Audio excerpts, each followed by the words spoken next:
Hi everyone. This video is going to be a bit different from all the videos of this playlist.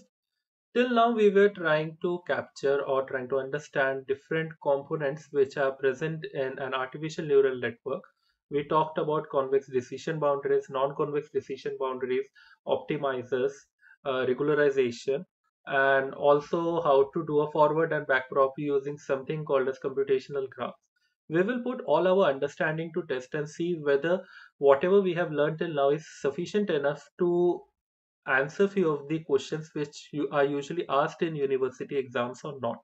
All these questions, these are the group of 6 to 7 questions which we have taken from check.com, and I will put the link of the questions in the description below, and also the entire PDF which I am going to explain over here in the description as well.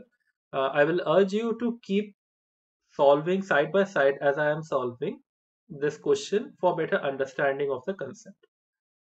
So here it goes. This is the first question which we are seeing over here. So over here we have two input features x1 and x2, and we need to find the minimum number of hidden layers and nodes required to classify the dataset with 100% accuracy.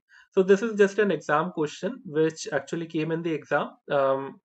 Of some university. The name of the university wasn't known, but definitely it was of around 7 marks. And we need to show a network which can model this entire scenario. Now, if we refresh back to the part 4 of our playlist, this is pretty much similar to what we did long time back. So we had, this is the part 4 of a playlist where we had a non-convex decision boundary. We modeled it into two convex decision boundary, and we were able to get the results out of it, or we were able to get the neural network out of it, which somehow looked like this. So this was a non-convex decision boundary. This is the neural network. Now we are going to use the same concepts which we learned in the part 4 of this playlist to solve the problem under consideration.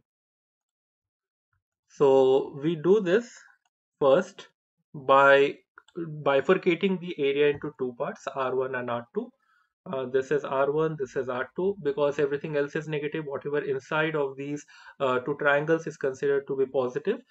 We also kind of understand that R1 is made of lines AO, AD and OD. We need to find the equation of lines. This is exactly what we did in the part 4 of our playlist. And since the coordinates are already given, we will not have to think much to get the equation of the line. And just to give an example, the equation of line AO came out to be this.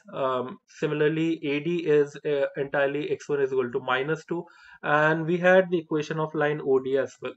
So, considering this, we were able to model all the three lines which made up R1. We moved to R2, apply the same procedure, and find the equation of the lines which was there in R2 as well. So, we got the equation of all the three lines, and it is of the form W1x1 plus W2x2 plus B equal to 0. And if we just see the question, it's told that the weights can only be of this form, minus 2.5, 2.5, and 0, and the bias needs to be a multiple of 2.5 as well, which means that whatever W1 and W2 we are considering, it should be a multiple of 2.5. So I'm just scrolling up to the question which is present, and here it's asked like specify all the weights and biases, and weights can only be minus 2.5, 2.5, and 0, and bias positive and negative multiples of 2.5.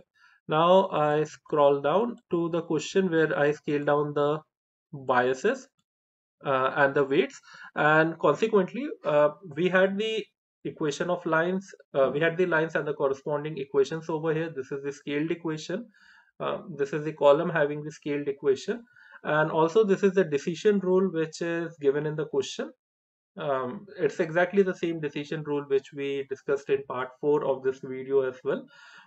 Considering that decision rule, we try to find out the decision boundaries for each of the lines present in all the two regions. So OA, OD, and AD correspond to region number 1, and this is the rule which I am trying to get. And this is the rule which I'm trying to get to region number 2. Once we get the rules corresponding to region 1 and 2, We then try to articulate what all decisions we can take in both the regions 1 and 2 corresponding to the decision rules. So the way to calculate this is exactly similar as we did in part 4 of the video playlist. And on doing so, this is what we are getting. These are the outcomes which we are getting and in R1.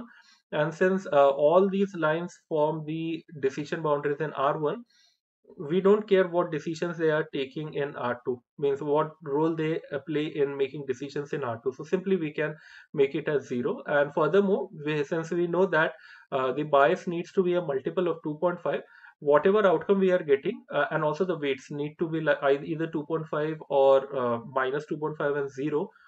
So whatever outcomes we are getting over here, we multiply with 2.5. On doing so, these are the recalculated weights for layer number 1. Now we proceed further and create layer number 1 using the exact same way we discussed before. And once we have done this, we proceed ahead to layer number 2. So this is layer number 1, which we calculated. This is the layer number 2, whose weights were calculated from this table. And the weights of layer number 1 was calculated from table just above this. In this table, the weights of layer number 1 was calculated.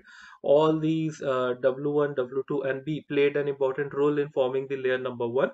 And the decision boundary of layer number 1 played an important role in finding the biases and weights corresponding to layer number 2. This is the layer number 2 we are having. And since this is more of an OR gate, if a point is present in each of the two decision boundaries, it could be present in either of the two decision regions. So it's not necessary that a point will be present in both. In fact, it's not even possible. So in order to make the model output something, we consider an OR gate for both the regions 1 and 2 at the end. And this is the final neural network we are getting. This is what was asked in the question. I highly urge you to revisit the part 4 of the playlist to get a hang of what actually has been done over here, and it will be better that you code along with this video to solve the problem. Pause the video wherever possible and just check whether you are getting the same answers as mine. Now we proceed forward with the second question. Again, the link of this question will be given in the description as well. And so it's the case for all the questions which are present in this document. So it's a very simple question. There are like three variables present, h, x, and z. And we need to find the del y by del z out of this set of equations which are there. Now, first of all, we need to draw a computational graph of the same. So we proceed in this way. So we know that this is given. We know the value of z is given. We replace the value of h with z minus x square. Now, so this is how the computational graph is going to look like. So this is the equation we considered. We know that we need z. We know that we need x. First step is to do the x square. Next step is to multiply with minus 1. And once over here at point C, when x square is attained, I add it with z over here in point E. Point F will multiply it with minus 1. Exponentiation will be taken, then plus 1 will be added, and at the end we will be reversing it to get the value of y. And this is exactly how will we do the forward prop when we do a traversal through a neural network. The details of the computational graph calculation and how to do a forward and back prop is clearly mentioned in the part 5 and part 6 of the playlist. Before attempting this question, or if you have a bit of doubt in understanding computational graph, I highly urge you to revisit those sections, and it will make the understanding a bit clear of what we are going to do in the next steps. So we label the nodes as we did previously while understanding the concepts of computational graphs. We impute them with the substituted values. So this is the node, this is the substituted value, and these are the actual values which we have taken. And proceeding further, we calculate the dependency graph of the network which is there. So this is the dependency graph of the network. Since we need to calculate del y by del z, this is equivalent to calculating del I by del d. We find out the path from I to d. So I, A, G, F, E, D, this is the path which we have. And using the same trick which we discussed in part 5 and part 6 of the playlist, we proceed forward and do the calculations, and at the end we get an equation or the final answer like this. So this is the final answer, and that's how in just few number of steps with very less scope of doing calculation mistakes, we were able to capture the derivatives from the computational graph. This was question number 2. So this is question number 3 over here. Here it is, first of all, the image is a bit blurred, and I got it from the internet in this way only. So once I share the PDF, just zoom in and try to see what it is trying to say. But definitely it seemed like a question which was probably asked in the assignment or in any of the exams. And if we proceed, this is what it is trying to do. So this is an example of a network which is given, and first of all they are trying to find out the output which we are supposed to get when we input x1 and x2 as 1 and 1. We need to do a forward pass and give the outcome when x1 and x2 is 1 comma 1. We also need to calculate the binary cross entropy because the actual target is supposed to be 0. So we may be getting a target which may not be the target which it should be getting, or which may be the target it should be getting, we don't know. But in either of the cases, we need to calculate the binary cross entropy of this network. And if we assume the L1 regularization constant, which is 0.2 over here, we need to find out the new W3 for the next iteration. And same is the case with the new W1 and W5. So basically, there are 5 parts to this question. The first 2 parts ask us the output of the forward propagation, what will happen. And the last 3 parts are more oriented towards the gradient descent algorithm derivative calculation. And this is a good mix of the things which we learned in the part 6 of the video, where we learned how to do a forward propagation, calculate a loss function, and at the end use the computational graphs to calculate the gradients over here. The only thing is we will be using a little bit of part 10 of our video playlist as well, where we learned a bit about regularizers, where L1 and L2 regularization was discussed, and we will try to implement all the things which we learned in part 6 and part 10 of the video in this question. I highly urge you to revisit those um, videos of the playlist to get a better understanding. And as far as this question is concerned, so here it goes.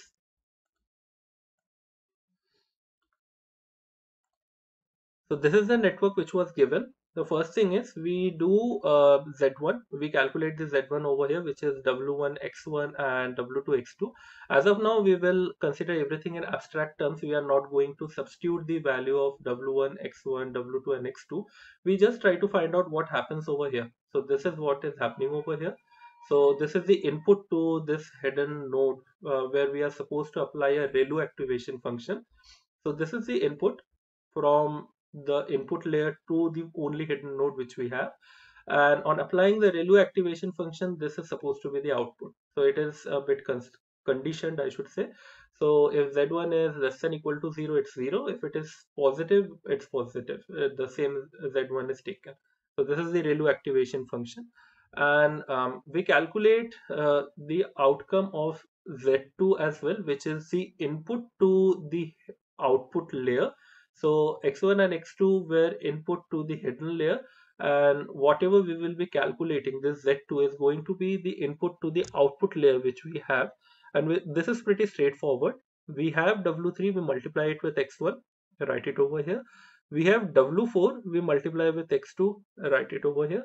And w5 multiply with whatever we got as an outcome of the activation function in the previous step, and we write it over here. We add all of them, and this is what we are getting as an input to the output layer. And then we apply the sigmoid activation function over there to get this as the final output. Now we have some conditions which are given to us. We know that x1 and x2 are both 1, and the actual output is 0. So that is d is equal to 0. Now let's try to understand what a cross entropy loss function is. This is how the cross entropy loss function is going to look like in our case. In layman terms, it's something like y log p with negative minus 1 minus y log 1 minus p. Here p is taken up by a2 and y is taken up by d.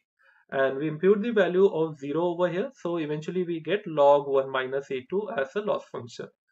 Now we are going to substitute whatever was given to us. We are going to substitute the fact that x1 and x2 are 1, and hence we get the value of z1 as 0. We apply ReLU on top of it, we get 0 again. The value of z2 is calculated in a similar way. We just take all these equations which are listed over here, and we do the substitutions based on what is given to us, and eventually we get the value of a2 as half. And if I have to calculate the loss function, we have the formula for the loss function calculated here. We substitute the value of A2 calculated in the previous part over here to finally get the loss. This is the loss which we are getting. So as of now, both part A and part B are resolved. Now part C, D and E, all of them involve the computation of gradients, and it will be much better if we go by the computational graph route in order to avoid the miscalculations or mistakes which might happen while we calculate the gradients. Now let's consider this forward propagation only. So we are over here, let me consider the loss function as well. Yeah, so we are over here at this loss function, and we need to propagate back to W1 where we need to calculate the gradient of L with respect to W1 or derivative of L with respect to W1. Now we can definitely apply chain rule and do it, but it might be possible that you might encounter few things, or you might encounter few steps where you may or may not commit a mistake. So in order to avoid taking that risk, we will first draw the computational graph of this entire network, and then proceed forward with the calculation of derivatives. So this is how we proceed. We first try to find out the computational graph of the entire network. This is the first step. Like we have x1 and w1, both are multiplied and stored in h. X1 w1 stored in h. C and d are x2 and w2, they are stored in I, and then they are added, then we get z1. On the top of it we apply the ReLU activation, and some value will be coming. We don't know as of now whether it's positive or negative, but then we start preparing the other terms for the second layer as well. We multiply x1 and w3, and I urge you to just simultaneously look at the diagram which is given in the question and try to understand what exactly is the operation which is being done over here. So on calculating further, we get z2, and eventually these are all the steps needed to reach up to the loss function we have, and W is having the loss function saved with us. So wherever some checkpoints are there, like over here A2 was created, Z2 was created over here, and similarly I think Z1 was created over here. All these are taken a note of, and we proceed forward to iterate from G, A, B, C, D, E, F, like the first few layers, and we reach up to the loss function. Now while we are performing this computational graph, or while we are drawing this computational graph, we all need to make sure that we are making a proper note of what values we are storing. So the computation of this table is equally important. I think since we have discussed computational graph a lot, I will skip this entire explanation of how the table was created and urge you to code or write along, and then follow the calculations. Or in case you want to know how exactly this entire thing was tabulated in the first place, do refer to the part 5 and part 6 of the playlist, which will make the explanation easy. Now we proceed forward with the computation of the dependency graph. It's a very long network, so the dependency graph is a bit long. It's actually a bit long over here. And once we have calculated, we have done most of the work till now to make sure that we don't do any calculation mistakes here. So this till now, this is actually going to be a bit time consuming step. But since you are here at this step, it is guaranteed that the calculations are going to be much simplified from now on, and the mistakes will be happening a bit less as compared, the scope of the mistake is bit less as compared to applying chain rule and back propagating. So the part C, it asks us to find the gradient with respect to W3 and how we are actually updating it.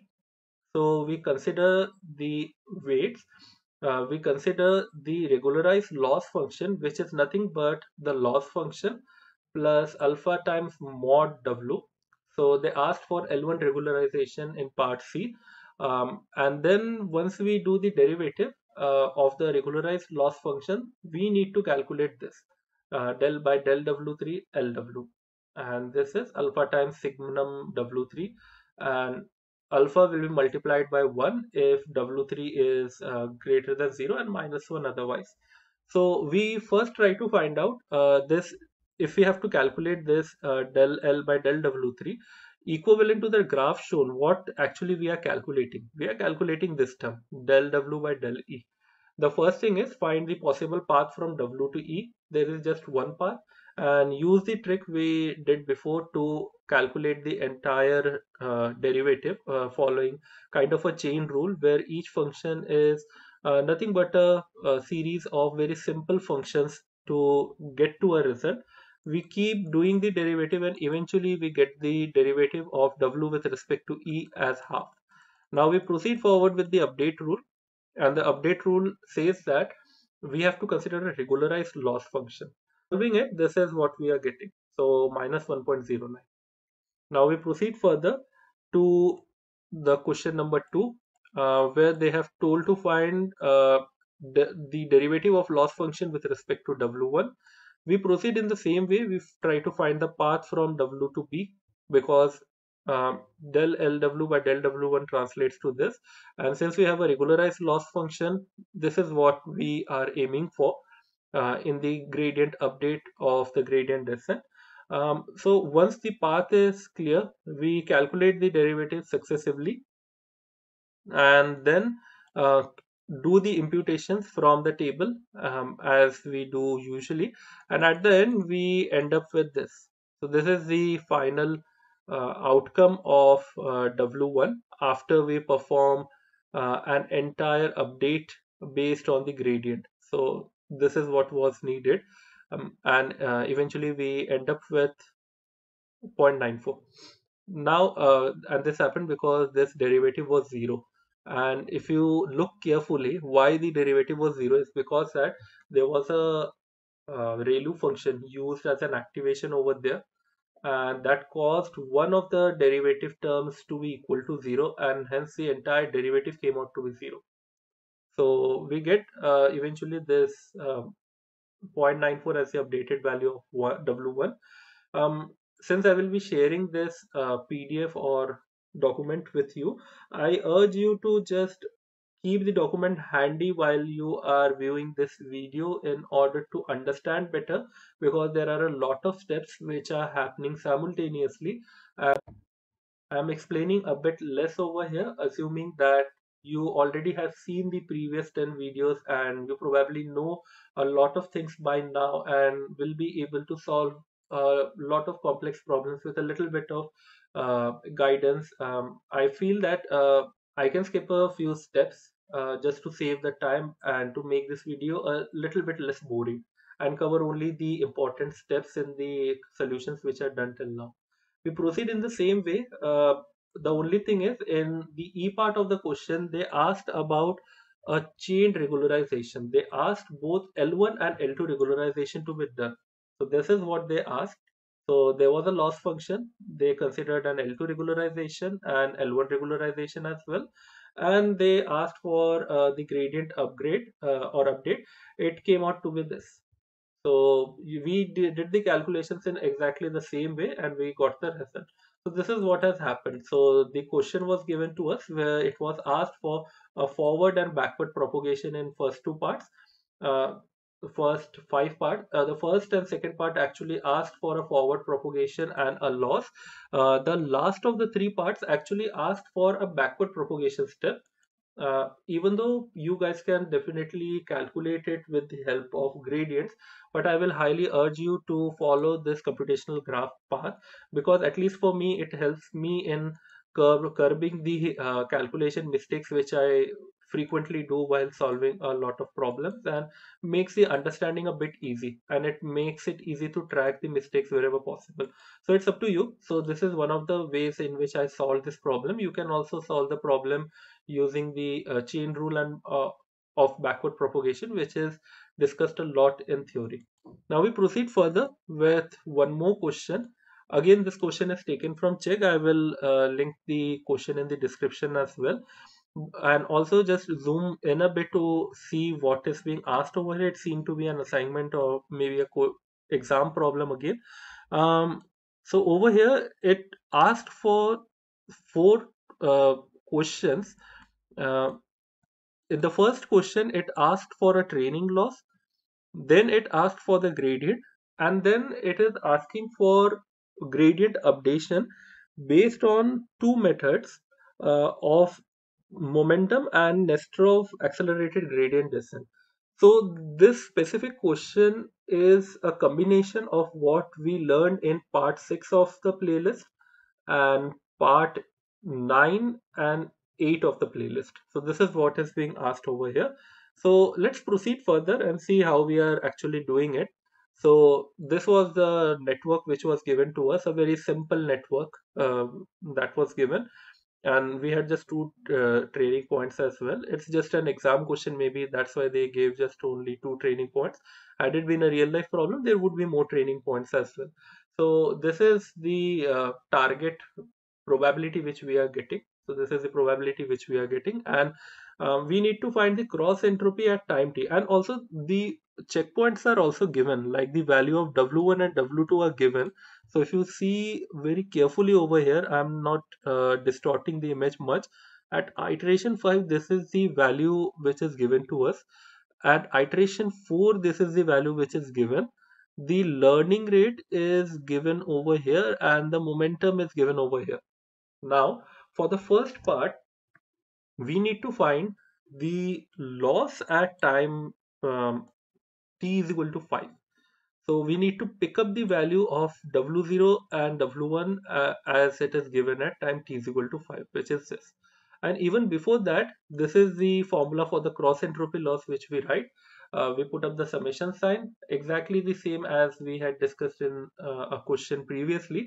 The only thing is we also do the summation. There is a small caveat over here. Actually, you can also multiply it with 1 by n, which I am not doing over here. But in order to make, because 1 by n is a scalar and the forward and backward propagations are not going to be that much affected by it. But in case you want to be a bit 100% confident, I should say, you should multiply the loss function with 1 upon n as well. So as of now, I skip it. I just consider the summation form and I proceed further with whatever W0 and W1 is given to us. And on doing so, I am solving further. I get the loss as this. So this is the loss at time t is equal to 5. I highly urge you to just calculate along with this video to make the understanding better, and pause whenever needed. We go to the second step where it is asking for a derivative, I guess. Let me check. Yeah, it is asking for the gradient of training loss at time t is equal to 5.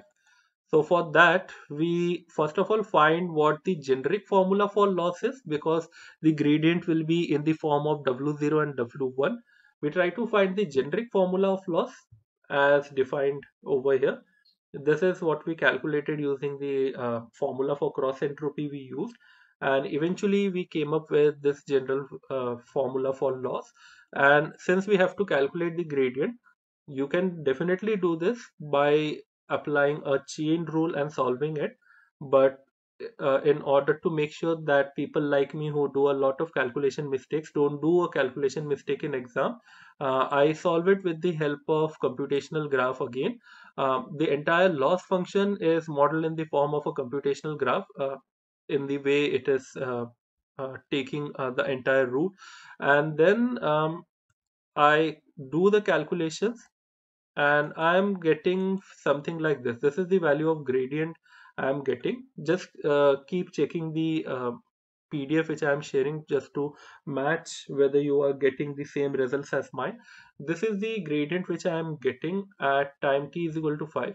We can impute the values of f, e, h, d, I and get the actual values, but we will hold a bit and then proceed further to put the values over here.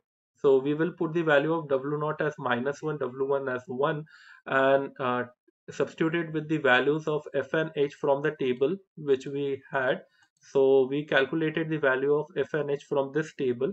We substitute all the values over here with W0 and W1 substituted with -1 and 1, and proceed further to get this value of del L by del W0, and consequently we get the value of del L by del W1 as this.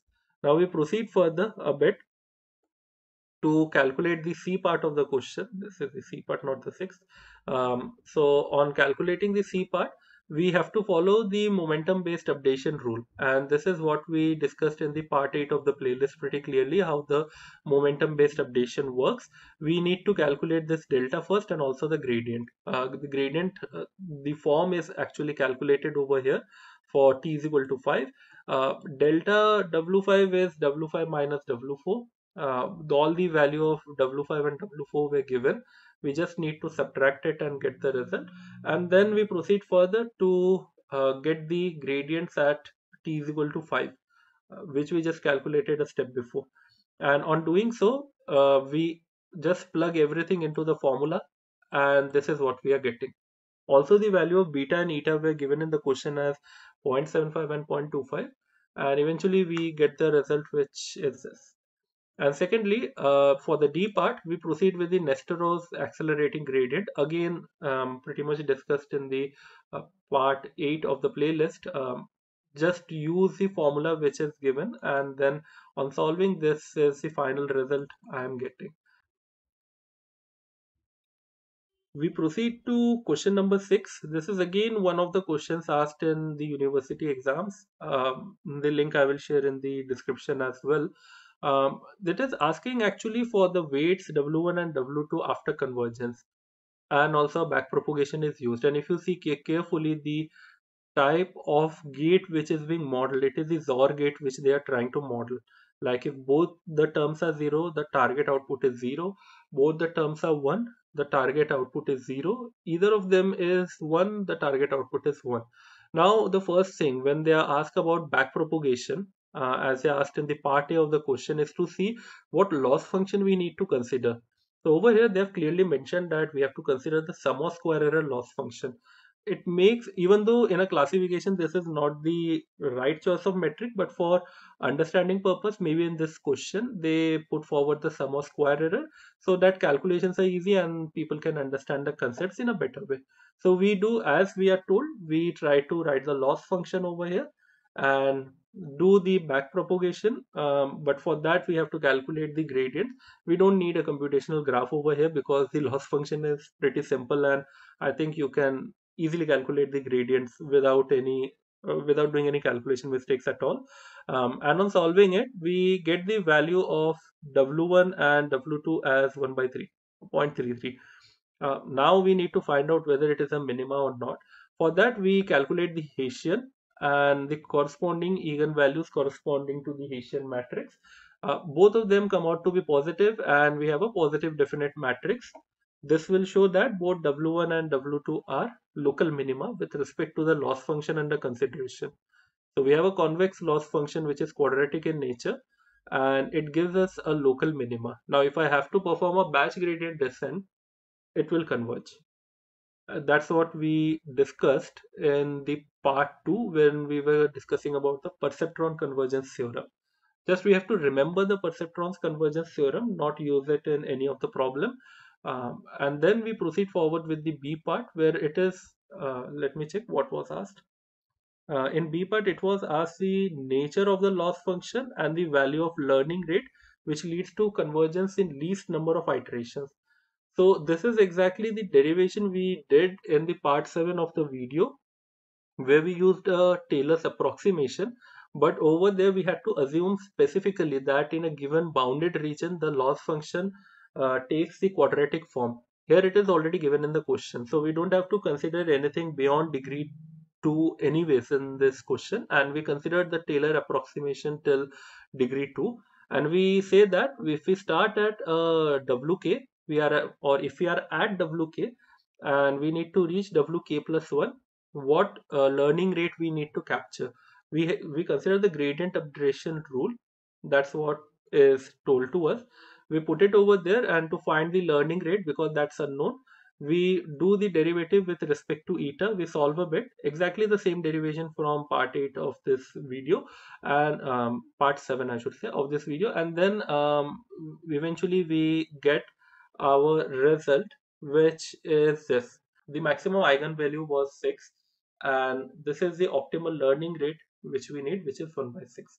That's what was asked in the question. So now we proceed with another question. This was again asked in from Czech, and on proceeding further, this is what is told to us. In fact, the answer is also given over here. This is the answer. I don't know.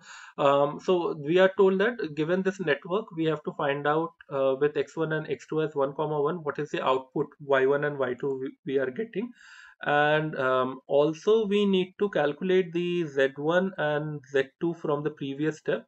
I think, yeah, they are talking about this Z1 and Z2.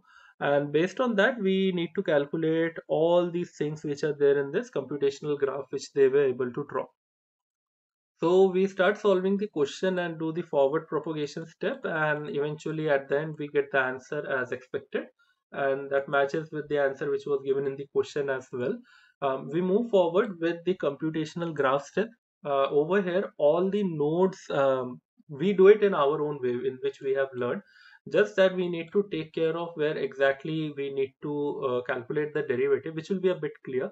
So we take the computational graph, label it, create the table, create the dependency graph as well next to the computation graph, and then proceed forward to the first thing which they are asking. They are asking del L by del C. Now let's look at the graph which they have given. So they are asking specifically for this del L by del C. Now if we map this derivative with our graph, they are asking basically, sorry, they are asking basically del M by del G. This is so they are asking for the value over here. So del L by del C for them is del M by del G for us, right? I'm removing it in order to not confuse.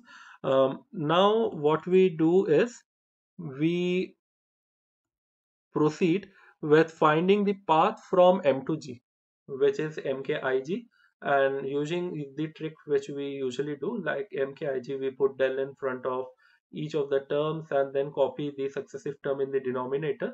This is what we are getting. And on solving further, using the values calculated in the last column of the table above, so over here the values are calculated. The third column of the table, the values are calculated.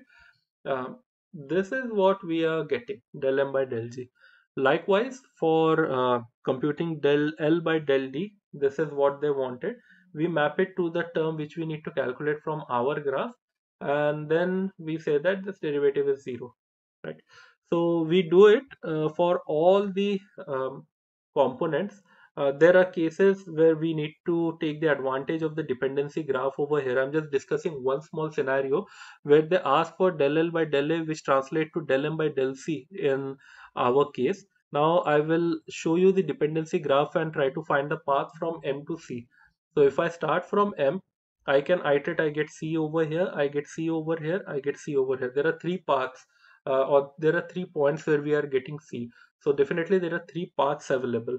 So we model both the three paths, and while calculating the gradient, we sum the respective gradients of all the three paths like this.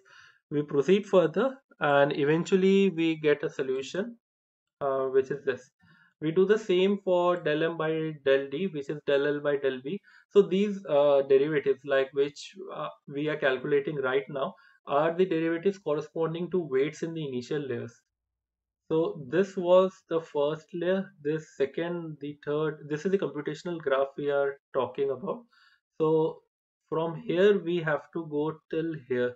So in later parts of this question, like calculating these terms, we have to traverse back a lot in this computational graph, and hence we will be finding a lot of paths while we try to get the path via dependency graph built over here.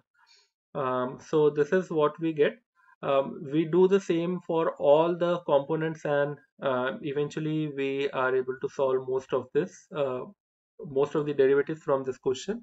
So the only thing which was asked in this question was to calculate the derivatives with respect to computational graphs and solve one forward propagation step, which was like pretty simple. The only thing is the derivatives were a bit time consuming. Now we proceed forward with the last question. This is again one question asked in Czech. Uh, so this is what is asked. So this is a network which is given to us. Probably this is the network which they have obtained from a region which we may have discussed in part 4 of our playlist, like the union of two convex regions to form a non-convex region and a neural network built on top of it. But we need to see what exactly it's giving. We don't have the region, we have the final network given to us. Now the first part asks for the value of y when x1 and x2 are 2 and 3 respectively. Now we move below and we solve it like this. We consider the layers and the nodes which are given. In layer number 1, there are 6 nodes given. So we can consider this as N1, this is N2, this is N3, this is N3, this is N4, N5, and eventually N6.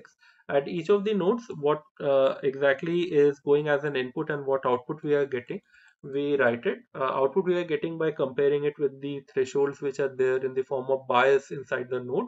Once the layer 1 is computed, we proceed to layer 2. Layer 2 has two more nodes. Let's say this is N7 and N8. Now we proceed further and then we get to layer 3, which are just one node, which is the decision node, and we get the result. On solving it, we get the result as -1. So we say that if we input 2 comma 3 in the network, we are going to get -1. Let's try to understand why this is happening in the first place. So let's say we try to model this. N7 corresponds to some region 1 of a network. So let's say it is something like this. This is R1, this is R2, just similar to what we saw question before. So maybe this N7 corresponds to R1, this N8 corresponds to R2. Just look at the final node which is given. This is actually not an OR gate. The network wants a point to be present in both the regions R1 and R2. So basically, we have a network which is the union of two convex regions asking us a point present in both the regions. The only point which is possible is the point which is there in the intersection. So any point apart from the intersection is not going to satisfy the network at all. So if I consider any other point like 6 3 and 4 3, we can solve it. We are definitely going to get the result as -1 only. Now let's try to answer the part B of the question. Express output y is decision rule of x1 and x2. Now whatever be the output of the y, it doesn't really matter. It's going to be -1 anyways. Let it be any point inside the plane because of how the last layer of the network behaves. For the C part, can this decision rule be realized using multi-layer perceptron with one hidden layer? If no, why? How many hidden nodes? We don't even need a hidden node. We just need x1 and x2 and say that it's always going to output as -1. So we can prefer to have one hidden layer with one hidden node, but it's not a compulsion. We can even ignore having a hidden layer altogether. So that's it from my end. So this video was a bit fast paced because we already covered a bulk of topics in part 1 to 10 of this playlist, and I referred to the relevant videos from the playlist while explaining as well. Hope this video helped, and in future as well we will refer to some university exam questions periodically to see how much we can solve the problems with what we have learned till now. If you have more such exam problems related to the topics we have discussed, Feel free to reach me at my Gmail, which I will mention in the description link. Thanks for your time.